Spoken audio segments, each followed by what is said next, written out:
Hey, suite de ma vidéo sur la programmation, il faut que j'arrive à éclater ces schémas et que j'arrive à les verbaliser.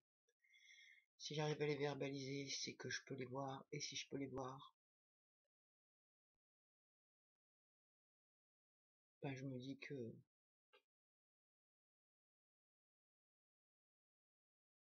ça marchera plus après, j'en sais rien, mais j'ai besoin.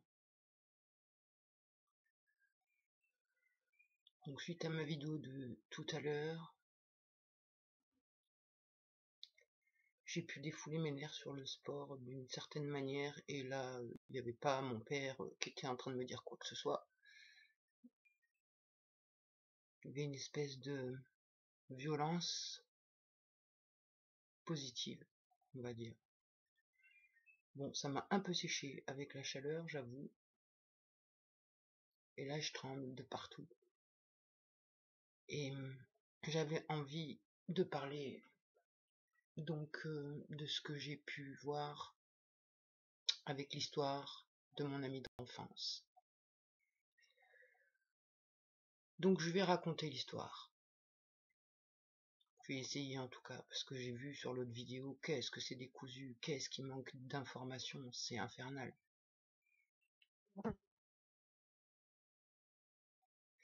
Donc quand je suis arrivé ici, il y a eu toutes les histoires avec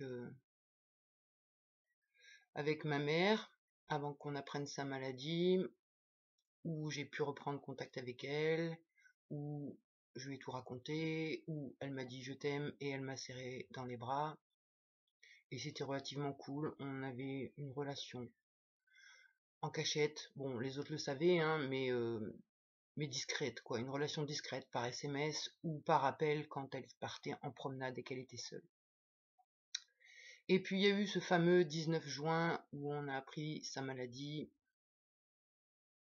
où je suis retourné à la maison familiale et où direct mon père a commencé à foutre le bordel. Ma mère me l'a verbalisé quand je suis rentré à nouveau dans la maison, quand je suis sorti pour aller aux toilettes, enfin quand je suis sorti dans ma voiture pour partir et que ensuite je suis rentré pour tourner aux toilettes. Elle m'a dit ça prêche déjà, et de ce jour-là j'ai plus une nouvelle de ma mère, ni de mon père, ni de ma sœur, peu importe. En tout cas, dans cette phase-là, j'ai eu besoin de recontacter Brigitte. Brigitte habite le village d'à côté et c'est la mère de Fabien et de Lionel, mes amis d'enfance avec qui j'ai grandi, qui ont perdu leur papa tôt et que j'avais pas revu depuis peut-être mes 19 ans, un truc comme ça. Et donc je pense qu'à ce moment-là, j'avais besoin d'une maman de substitution, qui jouait bien le rôle d'ailleurs, parce que Brigitte était quelqu'un de froid, qui montrait pas les sentiments, et fallait pas dire je t'aime, ou fallait pas montrer.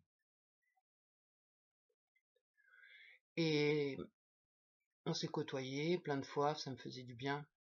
Enfin, ça faisait du bien à mes petites, qui avaient l'impression d'avoir une maman de substitution, et qui ressemblait en plus. Mais il n'y avait pas de conflit. Et quelque temps après, bah, j'ai vu Fabien, le plus petit. Je crois que je dois avoir 7 ans d'écart, je crois. Un truc comme ça. Quand je l'ai revu, ça m'a vraiment fait chaud au cœur. Et j'ai presque eu l'impression que j'allais pouvoir me construire une famille. La blague. Et du coup, on est rentré en contact avec Fabien. Je voyais dans ses yeux qu'il était heureux de me voir. Moi aussi, j'étais heureuse de le voir. Ça me rappelait des bons souvenirs de mon enfance, les seuls d'ailleurs, quand j'étais chez mes grands-parents. Et très vite, il a commencé à me parler qu'il avait des problèmes dans son couple, Très vite, j'ai bien remarqué qu'il me regardait avec des yeux de merlan-frit. Et quand je dis de merlan-frit, c'est des yeux avec du désir. Et du coup, j'ai cadré direct. Direct, déjà à Brigitte, je lui avais parlé de ma pathologie. Et donc à Fabien aussi. Je lui ai dit que j'étais plusieurs, que j'avais de la programmation, et qu'il fallait pas qu'il joue à ce jeu-là avec moi s'il voulait qu'on reste amis. Et il m'a clairement verbalisé qu'il avait du désir pour moi, mais qu'il respecterait. Que lui, son but, c'était pas de me forcer, qu'il avait aucun intérêt si moi, j'avais pas du désir pour lui. En fait, c'est ce qu'il voulait. Et donc, on a fait beaucoup de réunions de chantier où il venait se confier par rapport à sa copine qui lui faisait des sales plans, qui le trompait, avec qui il n'avait pas eu de relation depuis je sais pas combien de temps, et qui dormait sur le canapé, enfin, tout ça. Et j'essayais de le rassurer, de lui remonter le moral, de lui faire comprendre les schémas. Et en contrepartie aussi, on avait, enfin, c'est pas une contrepartie, hein, ça fait partie de ma façon de travailler en fait. Donc il y a les massages. Parce que clairement, lui, il avait un problème à la femme, en lien à sa mère et en lien à la mort de son père. Donc du coup, on travaillait sur tout ça. Et, je suis en train de m'égarer.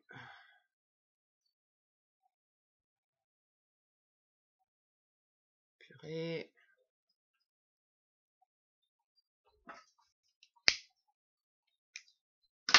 Donc je lui avais clairement verbalisé que je voulais pas coucher avec lui, hors de question, que en plus il avait une copine et que c'était pas du tout dans mes valeurs. Mais qu'il fallait pas qu'il insiste, parce qu'avec ma programmation, il obtiendrait ce qu'il voudrait. Et il m'avait clairement dit que ça l'intéressait pas. Lui, ce qu'il voulait, c'était que moi, je le désire. Donc pendant plusieurs mois, on a fait des séances de massage où moi je le massais et petit à petit il m'a proposé de me masser. Et forcément, moi j'ai un contact au corps, j'aime pas ça qu'on me touche. Mais comme il était gentil et qu'on avait des bonnes discussions, des bonnes réunions de chantier, j'avais confiance et il me disait ce sera un bon test, t'es en sécurité. Donc je me disais effectivement. Donc ça a été vraiment difficile, mais j'ai réussi à lâcher prise, à accorder le fait de me poser sur ma table de massage et d'être donc massé par quelqu'un. Et, à travers ce travail, j'ai pu voir comment s'agissait à l'intérieur de moi. Et je voyais mes petites qui l'aimaient beaucoup et qui adoraient quand il nous prenait dans les bras. Et intérieurement, ça criait, surtout me fais pas de mal. Les petites, c'est ça qu'elles disaient. Elles disaient, protège-nous, aime-nous, mais ne nous demande pas de coucher avec toi, je t'en supplie. Et tout ça, ça avait été verbalisé. Et après, avec le temps, je sais pas exactement qu'est-ce qui s'est passé, parce que je m'en rappelle pas. Mais un jour, je sais que j'ai couché avec. Et il a dû penser que j'étais d'accord pour qu'il le fasse. Je pense que c'est la muse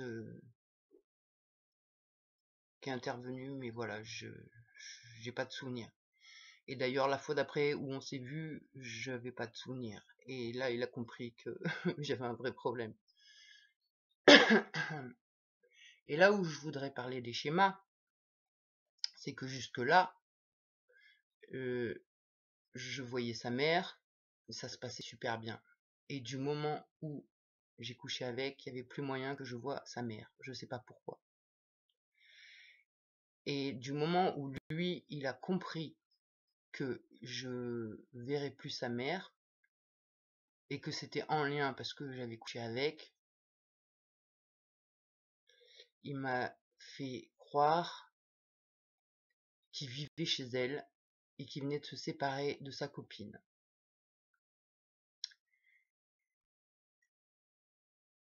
Après, j'ai des blancs là.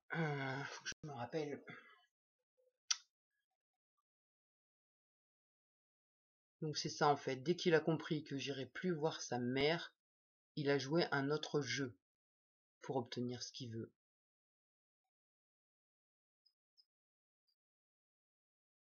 Donc par rapport au schéma de mon père, c'est ça, hein, c'est toujours ça, c'est cette putain de protection contre la femme, parce qu'en même temps j'avais peur de Brigitte, mais c'était pas de Brigitte en vrai que j'avais peur, c'était de ma mère. Mais au niveau transposition, c'est comme ça que je ressentais, je revivais à nouveau le schéma de ma mère. C'était vraiment bizarre.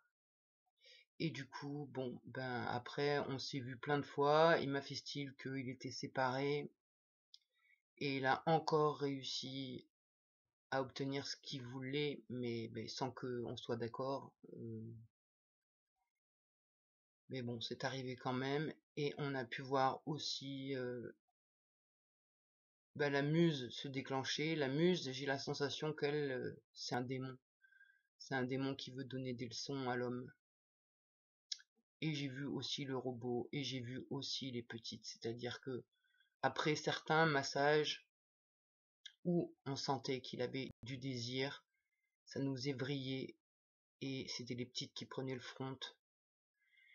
Et les petites, elles voulaient être protégées et rassurées, et surtout pas de sexualité, et c'était juste horrible. Mais à ce moment-là, je pouvais me rendre compte justement des schémas, et il me permettait de le verbaliser aussi.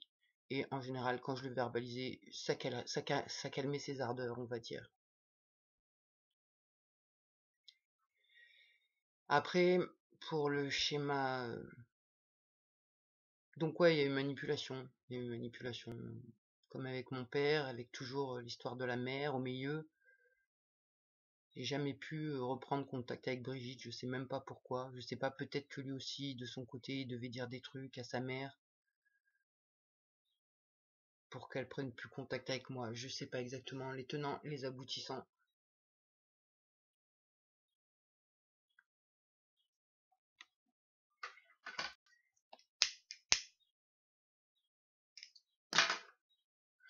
Ensuite, par rapport au voisin, celui qui voulait bien me prêter son jardin, là, c'est pareil, j'ai bien vu les schémas. Le gars, pareil, au début, gentil, il rend service, et il se plaint. Il se plaint que c'est pas ouf avec sa femme. Il y a plus de sexualité. Enfin, c'est toujours le même baratin, quoi. Et donc, je vois le truc arriver gros comme une maison. Et je vois les petites se déclencher. Et les petites, qu'est-ce qu'elles veulent? Elles veulent un père qui protège. Parce qu'on a peur de tout. On a peur de tout. Pourquoi? Parce qu'à la base, on avait juste peur de la mer. Mais la mer nous a envoyés en colonie où là, on a vécu le pire. Donc après, on a peur de tout et donc on a forcément besoin de la protection du père. Sauf que les petites, elles veulent pas de rapport, elles veulent pas coucher, elles veulent rien faire. Elles voudraient pouvoir aimer le papa sans ça. Et donc elles le cherchent dans l'homme. Elles cherchent un homme qui voudrait les protéger sans qu'il y ait de sexualité. Et donc le schéma, je l'ai vu avec ce type, Jean-Mi, où au départ elle voulait la protection, et comme il était vieux et moche, jamais de la vie on aurait pensé qu'il ait du désir pour nous. Sauf que ça n'a pas mis longtemps pour qu'il nous fasse du rentre dedans et qu'il essaye par tous les moyens. Et donc là, à ce moment-là, c'était pareil. Je sais pas qui essayait de protéger le corps, mais on pouvait pas refuser de le voir. C'était impossible. Je sais pas pourquoi. Pourquoi du début on n'a pas pu dire dégage, sale con. J'en ai aucune idée. Ce besoin de protection, je pense, qui est vraiment viscéral. Donc on essaye de maintenir comme on peut, comme on dit, ménager la chèvre et le chou, obtenir la protection sans être obligé de payer de notre corps. Sauf qu'à un moment ça devient lourd, et on sait aussi qu'à un moment il suffit dont on sait pas trop quoi, mais un truc qui déclenche pour que après on n'ait plus le contrôle. Et ça a été loin l'histoire, quoi, parce qu'il venait nous voir tous les jours, à poser les mains sur nous, nous prendre par la main, on avait beau repousser, dire stop, ça suffit, arrête, tu vas nous faire triguer, arrête, si tu nous fais triguer, tu vas en prendre plein la gueule. Non, continuer. Mais parce qu'en fait, tous, ils ont le même schéma, hein. Ils entendent pas ce que je dis, ils sont complètement hypnotisés par leur désir. Jusqu'au jour où il est venu un jour où fallait pas. Et là, il a pris cher. Verbalement. Avec certainement la menace, je me rappelle plus exactement ce qu'on lui a dit, mais la menace de tout dire à sa femme, et ça a fait des histoires quand même, avec le gars qui me prêtait le jardin, avec le locataire du coup. Donc le schéma c'est toujours pareil. Ce que j'arrive pas à comprendre en fait, c'est que il y a deux choses dans mon enfance. Il y a les abus du père pour protéger de la mère qui veut nous tuer, et ensuite il y a on demande de l'aide, enfin on demande de l'aide. Le médecin de famille nous entend pas, l'école est alertée par mes comportements et du coup intervient et propose à la famille, donc le médecin scolaire propose à la famille de nous envoyer en colonie. Et en colonie, on vit l'horreur, la torture. Donc là, je vois que le schéma, c'est qu'on a besoin d'être protégé par un homme, mais on ne veut pas faire de sexualité. Mais on a quand même besoin d'être protégé parce que le trauma de la mer et de la colonie, ça nous rend dingue.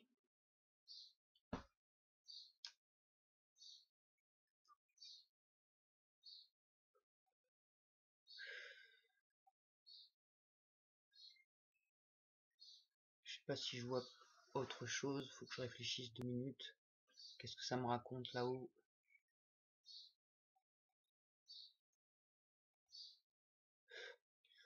Donc le schéma c'est besoin de l'homme pour être protégé de l'extérieur, et effectivement quand j'étais marié, j'avais pas tous ces problèmes.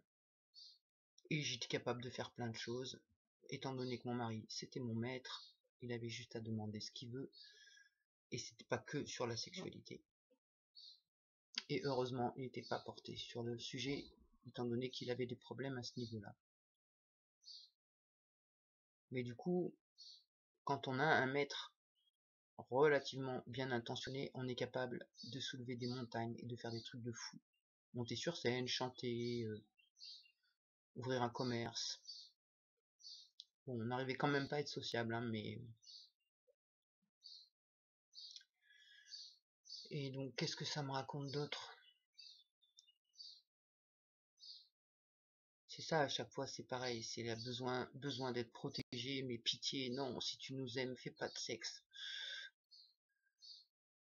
Il y a eu aussi des tentatives de se dire peut-être qu'on n'aime pas les hommes et du coup on va essayer d'être avec une femme, mais là à chaque fois c'est amnésie totale, et je pense que c'est l'introjecte persécuteur homme qui prend le relais, et,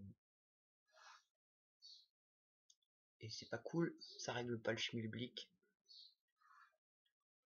puis en plus on n'aime pas les femmes quoi, clairement. Et qu'est-ce qu'il y a d'autre encore dans les schémas que j'ai pu voir tout au long de ma vie?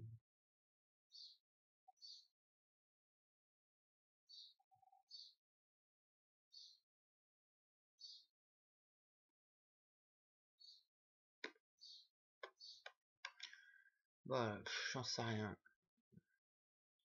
Que en fait la malédiction sur nous, ça rend dingue l'homme et n'importe quel homme.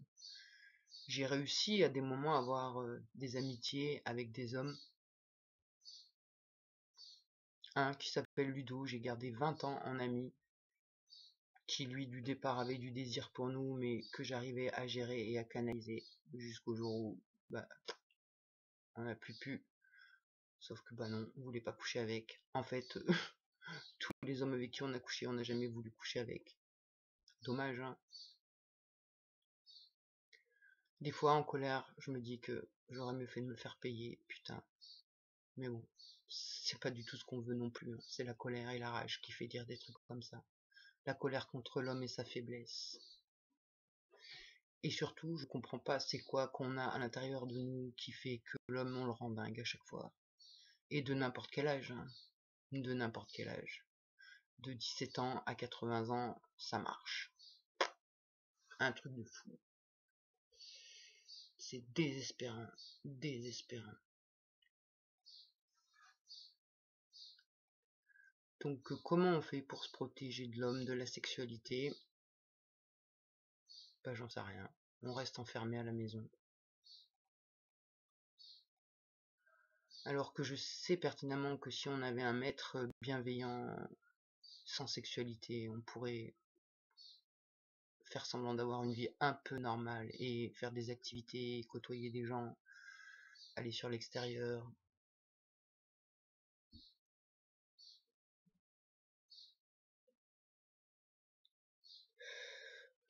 C'est fou quoi. Ça fait combien de temps? Ça fait plus de 12 ans qu'on prend plus soin du corps, qu'on s'habille plus, qu'on a mis au placard toutes les tenues qui pourraient susciter le moindre regard. Ben non, même habillé comme un plouc, on arrive encore à avoir des blaireaux qui nous suivent et qui nous désirent. C'est un truc de barge. Je comprends pas ça. Et qu'est-ce que je pourrais dire d'autre sur les schémas? C'est ça, je comprends pas tellement le lien. À l'intérieur, il y a l'introject persécuteur homme, mon père, la voix de mon père. Et il y a Kevin. Kevin, c'est pire, hein. Kevin, c'est très très vulgaire et très très violent.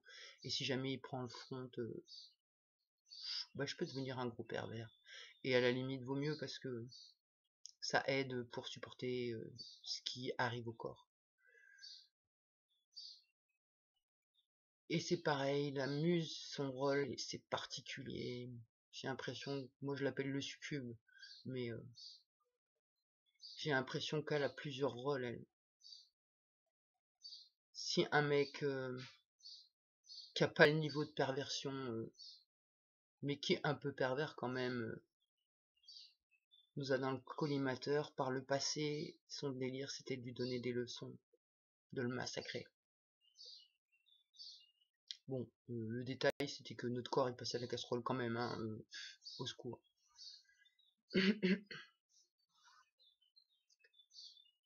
Je sais pas, je comprends pas. Après, je comprends pas le lien entre mon père et la colonie. J'ai pas la sensation que mon père pouvait connaître ces gens.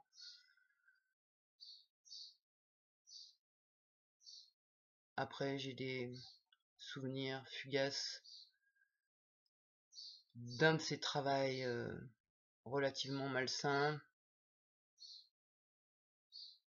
où il travaillait dans un laboratoire où il y avait des animaux, enfin où le médical faisait des expériences sur les animaux et lui son rôle c'était de les nourrir. Et j'ai le souvenir d'un pique-nique là-bas un dimanche. Ma sœur était toute petite, elle était dans son cosy. Et j'ai le souvenir d'avoir visité les animaux, jusque-là c'était bien. Et après, c'est pas très cool. Il y a deux types, je crois. Il y a deux types et je suis forcé de faire des trucs. Je vomis et on rentre à la maison. Et en échange, je dois avoir un lapin. Et je me dis, est-ce que mon père il connaissait des gens bien placés? Je sais pas. C'est que des suppositions. Mais suite à ça, il y a eu le médical et le médecin scolaire qui nous ont envoyés là-bas. Et en même temps, ben, moi j'étais de plus en plus stressé, ma mère le voyait, c'est pour ça qu'elle nous avait envoyé voir le médecin de famille. Donc est-ce que mon père avait peur pour ses fesses? Je sais pas. Il y a cette vidéo aussi. Qu'est-ce qu'il a fait de cette vidéo? Il nous a filmé un jour.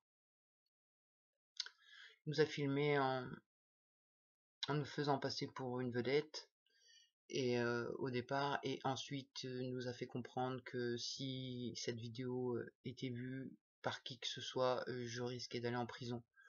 Donc c'était aussi une façon de me tenir. Et étonnamment, il m'a reparlé de cette vidéo d'une façon anodine en 2019 quand je suis partie. Au fait, j'ai retrouvé les vidéos de quand t'étais petite.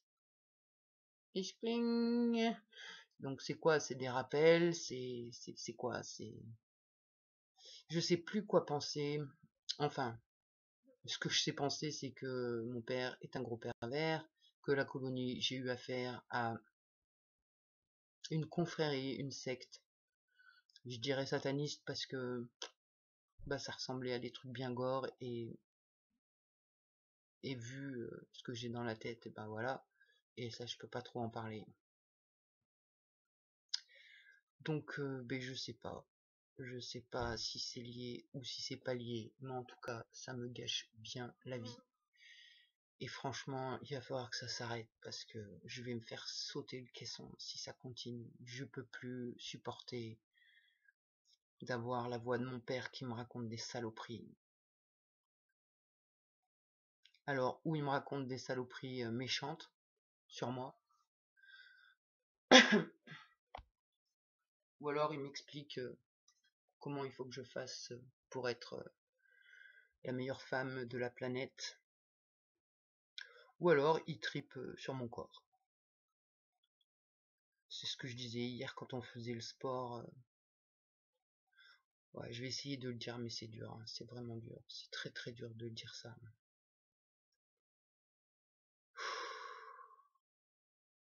Comment je vais verbaliser ça? Mais en fait, ça me dissocie. Je deviens le pervers qui observe le corps, mais en même temps, je suis quand même dans le corps, mais c'est pas la même qui est dans le corps. Et le pervers, il a envie de faire du mal au corps. Et si je le laisse faire, il fait du mal au corps. Bon, là, on n'a pas laissé faire les choses. Et le mal qui se fait, mais ça a déjà arrivé, et le mal qui est fait au corps, on ressent le côté machiavélique, le côté machiavélique, pervers de celui qui fait les saloperies. C'est un truc de fou. J'espère que ces vidéos vont vraiment nous aider à comprendre tout ça et comment ça marche à l'intérieur de notre esprit pour pouvoir vraiment déjouer les trucs. Et là, je vois les peurs, elles rejoignent toujours la souffrance extrême et la mort. Et on préfère mourir, et presque on préfère mourir plutôt que de souffrir et de revivre les tortures. Donc bah voilà notre vie, très sympathique. Bah ouais, on s'isole, hein. Ça évite de se taper la terre entière. J'ai vraiment les boules. J'ai vraiment les boules. Mais je pense que tout ce qui est vu, ça peut nous aider et nous protéger. Voilà, fin de la vidéo.